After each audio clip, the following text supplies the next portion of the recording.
இங்கே பொண்ணு பார்க்குற ஃபங்க்ஷன் நடந்துகிட்டு இருக்கு. மாப்பிள்ளையும் பொண்ணும் தனியாக போய் பேசிட்டு வராங்க. அவங்க 2 பேரும் சிரிச்சுக்கிட்டே வரதை பார்த்து மொத்த குடும்பமாக சந்தோஷமாகுது. கல்யாணத்தை சீக்கிரமாக ஃபிக்ஸ் பண்ணிடலான்னு சொல்லி. அப்போ அந்த பொண்ணுக்கிட்ட சொல்கிறாங்க, சீக்கிரமாக ஒரு டெஸ்ட்டை மட்டும் முடிச்சுட்டு மிச்சம் எல்லாத்தையுமே வேலையை பார்க்க ஆரம்பிச்சிருவோன்னு. இவளுக்கு ஒன்றுமே புரியல. அப்போ தான் சொல்கிறாங்க, பக்கத்து ஒரு லேப் இருக்குது, கல்யாணத்துக்கு முன்னாடி உங்கள் 2 பேருக்கும் டெஸ்ட் எடுத்து பார்த்துருவோன்னு. மாப்பிள்ளையும் பொண்ணும் தனியாக டைம் ஸ்பெண்ட் பண்ணுற மாதிரி ஆச்சுன்னு சொல்லிட்டு அந்த லேபுக்கு போய் 2 பேரும் பேசிக்கிட்டே சந்தோஷமாக டெஸ்ட் எடுக்கிறாங்க. ரிப்போர்ட் உங்களுக்கு மெயிலில் வரும், நீங்கள் வீட்டுக்கு கிளம்புங்கன்னு சொல்லி 2 பேரையும் அனுப்பி விட்டுடுறாங்க. இந்த பொண்ணு முன்னாடியே லேபுக்கு ரிப்போர்ட்டை வாங்குறா. எல்லாம் ஓகே தானேன்னு கேட்டால், அப்படி சொல்ல முடியாது மேடம், எதுக்கும் உங்களுக்கு தெரிஞ்ச கைனகாலஜிஸ்ட் டாக்டரை பார்த்துருங்கன்னு ஒன்று. இந்த பொண்ணுக்கு ஃபேஸ் எல்லாம் மாறிடுது. ஒரு டாக்டருக்கு இந்த ரிப்போர்ட்டை அனுப்பிச்சு கொஞ்சம் பார்த்துட்டு சொல்லுங்கன்னு கேட்குறா.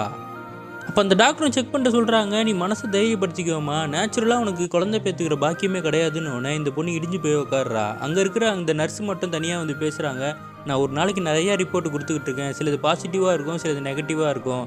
ஆனால் முன்கூட்டியே தெரிஞ்சுக்கிட்டா தானே மேடம் நம்ம அதுக்கேற்ற மாதிரி ட்ரீட்மெண்ட் பண்ண முடியும். உங்கள் வாழ்க்கை துணைக்கிட்ட உங்களுக்கு இப்படி இருக்குன்ற உண்மையை சொல்லுங்கள். அவருக்கு உங்களுக்கு பிடிச்சிருந்தா அவங்க கூட இருக்க தானே போகிறாருன்னு சொல்லிட்டு போகிறாங்க. இந்த பொண்ணு அந்த மாப்பிள்ளையை கூப்பிட்டு எல்லா விஷயத்தையும் சொல்லி நம்ம வீட்டில் சொல்லி இந்த கல்யாணத்தை நிறுத்திடலாம் வேணான்னு. அப்போ அவன் சொல்கிறான், இதே விஷயம் எனக்கு நடந்ததுதான் நீ என்ன பண்ணியிருந்திருப்ப? குழந்தை பெற்றுக்கிறதுக்கு 1000 வழி இருக்குது, நீ அதெல்லாம் கண்டுக்காத, லவ் தான் என்றைக்குமே முக்கியம்னு ஒன்று. இந்த பொண்ணு சிரிக்க ஆரம்பிக்கிறா.